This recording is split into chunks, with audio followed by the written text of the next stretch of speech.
Shalom everyone. As promised, I'm going to do a video showing when it's necessary to have a 13th month and when the 12th month is sufficient. You might say, well, Brother Ken, I get confused because we have 13 months. The Gregorian calendar is always 12 months. It never changes. Yes, but it's often wrong. And I'll point that out to you with just one simple explanation. The weatherman comes on and says, well, let's see if Punxsutawney Pete is going to go out and see his shadow as to whether or not we're going to have an early spring or if we're going to have 6 more weeks of winter. Come on. You're basing that on a groundhog? It's ridiculous. And so is the calendar, the Gregorian calendar. It's ridiculous, but it's the best we've got, except for those who know how to use Yahweh's calendar. And it is absolutely the best. When Yahweh's calendar starts its year, it starts the first day of spring.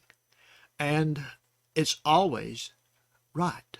It'll always be the first day of spring. You can plant your crops by Yahweh's calendar.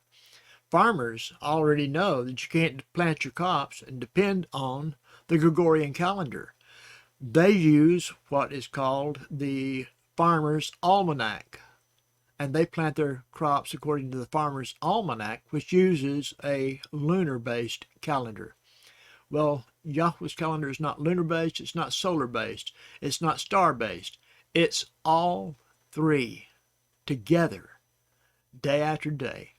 And they unfold the story. We just have to know how Yahweh put it all together. And we've pretty well gotten that down. We found out exactly what we should do in order to number our days.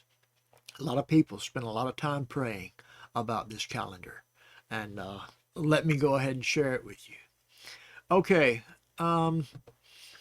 what you want to do is look in the 12th month, at the very end of the month, the moon becomes full, and will tell you whether or not this is the last month or if there's going to be one more.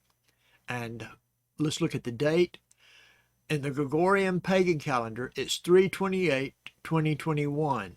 That's what we have to use to reference. Okay, let's go to Yahweh's calendar. Let's fill this in the Gregorian calendar first. And I've already got this filled in. There we go. I'll put this back on the moon because I want it to be highlighted there. Okay.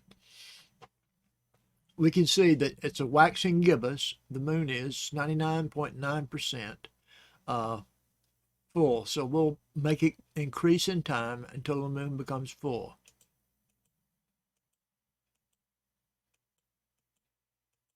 Okay, there it is. It just turned to full moon. Okay, let's look at the moon in reference to Virgo. The old name is Bethula. I prefer that, but to keep anybody from getting confused, I'll just call her Virgo, and we'll call the star that we use Spica, because that's what it's called today. Back in the day, this star was named Aviv. And you'll probably figure out why in just a little while. Okay, we can see that the moon is exactly full. It has to be exactly full at the end of the 12th month. And it shows that the moon is in the head of Virgo. For the year to be over, the moon has to be in the feet of Virgo. Above and below Spica is the technical. So anywhere in the body and the head is going to be above Spica, and Spica starts at the top of the legs. So you see the legs of Virgo down below Spica. So with the moon being in the head or the body of Bethula, of Virgo, we know that there's going to be a 13th month. So let me go back to the calendar. I've got the 13th month pulled up. Well, I don't have the 13th month pulled up, but it was on 4/26. I remember 4/26, 2021. So we'll just go ahead and do without the calendar, and I'll just set it back to where it's supposed to be, 4/26. Okay, and it's the waxing gibbous. It is illuminated 99.7%, so we will increase in time until we come to 100%. Let me just go up by hours to begin with because this is far away. 99.9, now we'll go by minutes. It's still the waxing gibbous, and we need full moon.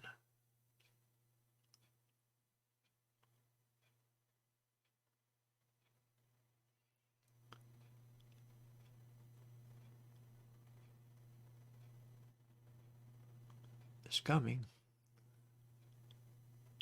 Slowly but surely.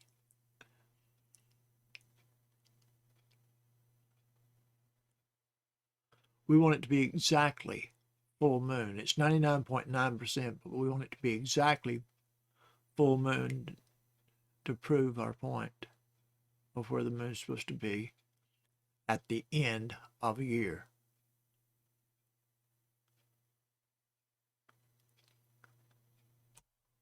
All right, it says 100%, but it still says waxing. All right, full moon. Okay, now the moon is full. And where is the moon? It is below Spica. It is in the feet of Virgo. So the year is over.